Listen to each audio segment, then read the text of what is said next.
यही तरीका है ना। देखिए इसी तरीके से शायद यहां जिस तरह से डिबेट हो रही है वही संसद के भीतर होता है, क्योंकि बात काम की नहीं होती। एक मुद्दे से इतने हजार मुद्दे निकाल लिए जाते हैं। प्रवक्ताओं में बोलने में किसी को नहीं देंगे। मैं कितनी देर विजय जी मुझे बोलने आती हूँ, एक मिनट आती हूँ। अनुराग जी आ रहे हो, एक सेकंड। विजय जी एक बार बोलने, फिर आपके पास आती हूँ। मुझे आती हूँ बोल के आप लड़ा रहे हैं। तभी मैंने बोला था मुझे लड़ने का काम आपका है अनुराग जी, लड़ने का काम आप लोगों का है, मेरा नहीं है। मैं तो चाह रही हूँ आप लोग मुद्दों की बात करें। मैं आती हूँ, शांत रहिए, इतना गुस्सा होने की क्या बात है। झगड़ा हो रहा है। देखिए ये बड़ा दिल होता है, ठीक है चलिए। आप ये बड़ा दिल है विजय जी का, आप ही बोल लीजिए। चलिए अनुराग जी गुस्सा मत कीजिए, शांति से बात रखिए अपनी, बोलिए। नहीं बड़ा दिल छोटा है, बुलवाइए आप। आपने डिबेट को एकदम बर्बाद कर दिया श्रीन जी, मैं सच बता रहा हूँ।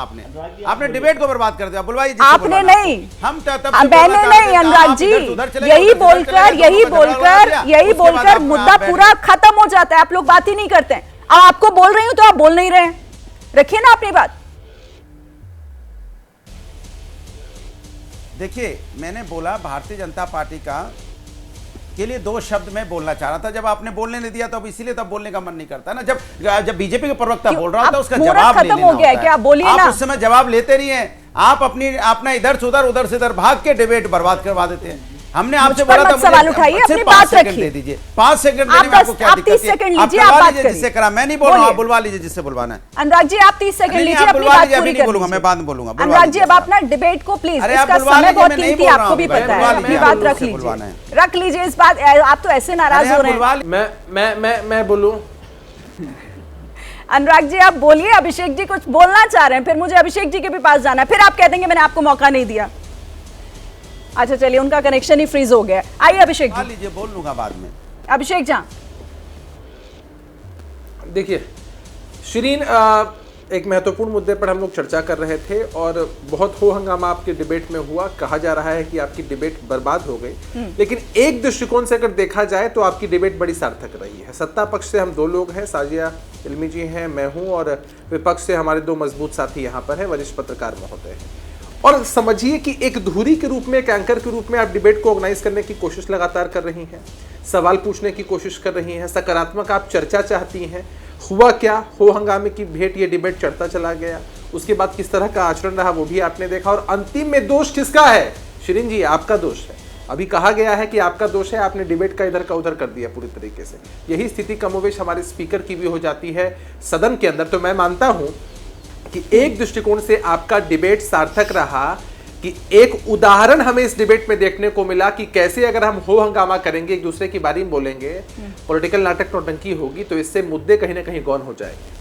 और ये आचरण जनता को नहीं पसंद आता है। जनता जब चुनकर भेजती है किसी को, तो जनता उम्मीद करती है कि उनसे ही जुड़े मुद्दों की चर्चा हो। यदि कोई हंगामा कर रहा है, मैं अगर चुप हो जाऊंगा तो कितना हंगामा आप कर लेंगे? आपको भी शांत होना पड़ेगा। शिरीन जी ने शांत कराया तब मैं बोल पाया। तो मसला यही है कि स्पीकर का काम है कि सबको संरक्षण सदन के अंदर मिले, विपक्ष के साथियों की आवाज को दबाया जाए, ऐसा हम कतई नहीं चाहते हैं। विपक्ष के लोगों को भी बोलने का मौका मिले, लेकिन ये हो हंगामा, ये पॉलिटिकल नौटंकी, ये किसी को पसंद नहीं आता। नहीं, लेकिन आप इसे पॉलिटिकल नौटंकी कहकर मामला खत्म नहीं कर सकते ना। जो यहाँ पर विनोद जी ने भी कहा कि ताली एक हाथ से नहीं बजती है। अगर विपक्ष इस पर चर्चा चाहता है तो आप लोगों को भी कोई ना कोई रास्ता तो निकालना होगा। ठीक है अनुराग जी, अब इस पर आप जवाब दीजिए। क्यों करेंगे हम? आप सुन लेते हैं, अब अनुराग जी इस पर जवाब दीजिए। मैं का बयान कैसा था? उन्होंने कहा कि हम चर्चा। ठीक है अभिषेक जी, अब मैं जवाब ले लूं जल्दी से। साजिया जी नहीं, साजिया जी पर आवाज कर लो। तुम कितना जुल्म कराओगे, हम उतना ही कस के बोलेंगे, हर जुल्म की गांठें खोलेंगे, अत्याचार पे खुलकर बोलेंगे। यूपी में सबक सिखाया है तुमको, यहाँ साफ बताया है तुम युवा विरोधी भ्रष्टाचार युक्त इसलिए हुए उत्तर प्रदेश से मुक्त। तुम जहर के बीज बोओगे, हम जहरीले पौधे काटेंगे, खुशियां जनता में बांटेंगे। आप कुछ भी कर लो साजिया जी, कितनी भी कोशिश कर लो समाज के अंदर में नफरत की बात करना, समाज के अंदर मुद्दों से भटकाना, समाज में युवाओं पे बात नहीं करना, छात्रों पे बात नहीं करना, हंगामा करते रहेंगे, गाली गलौज करते रहेंगे, झूठ बोलते रहेंगे, लेकिन सकारात्मक बात नहीं करेंगे। सेकंड रुकिए, चर्चा नहीं करेंगे, संसद नहीं चलने देंगे, संवाद नहीं होने देंगे। पहले फिर उसका जवाब दीजिए। आगे आपको अनुराग जी को पहले सुनते हैं, एक सेकंड।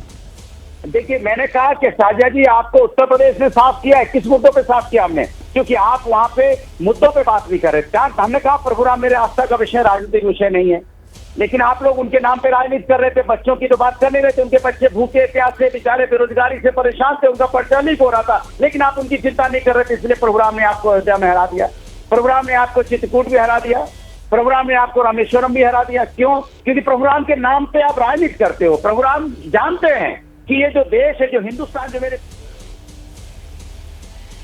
आपके कनेक्शन में कुछ दिक्कत आ रही है। अनुराग जी, मैं आपके पास आती हूँ, लेकिन विजय जी मैंने आपको क्योंकि बोलने नहीं दिया गया था इस पर, आप क्योंकि अब तो एक सवाल, क्योंकि अब समय भी ज्यादा नहीं बचा है, इस पर चर्चा होगी, बात आगे बढ़ेगी। जो वाकई लोगों से जुड़े हुए मुद्दे हैं उन मुद्दों पर बात करने का भी समय आ पाएगा या नहीं, या नीट पर ही उलझे रहेंगे?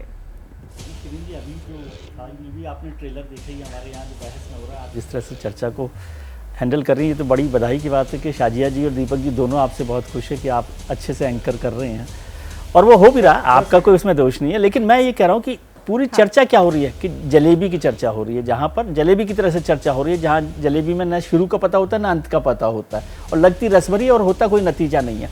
अब शाजिया जी और अभिषेक जी बैठे हुए हैं, लेकिन क्या किसी ने आपको अश्योर किया कि भाई हम सरकार की तरफ से तैयार हैं विपक्ष के साथ इस मसले पर बातचीत करने के लिए कि नीट का लेकर हम क्या करेंगे?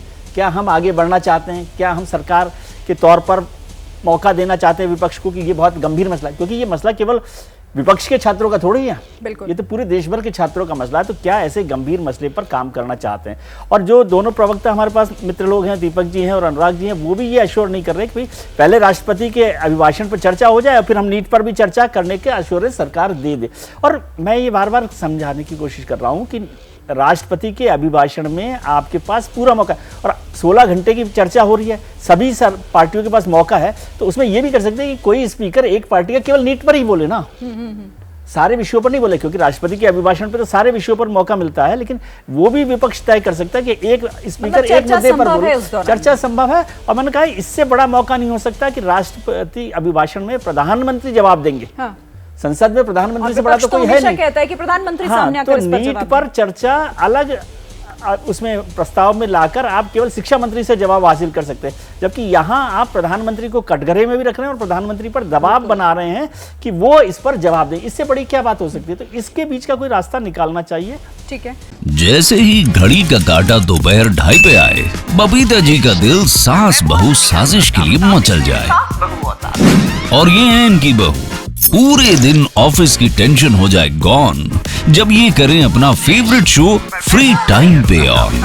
इनकी तरह आप भी देखें अपना फेवरेट शो अपने टाइम पर, और डाउनलोड कीजिए एबीपी लाइव ऐप अपने स्मार्ट टीवी पर।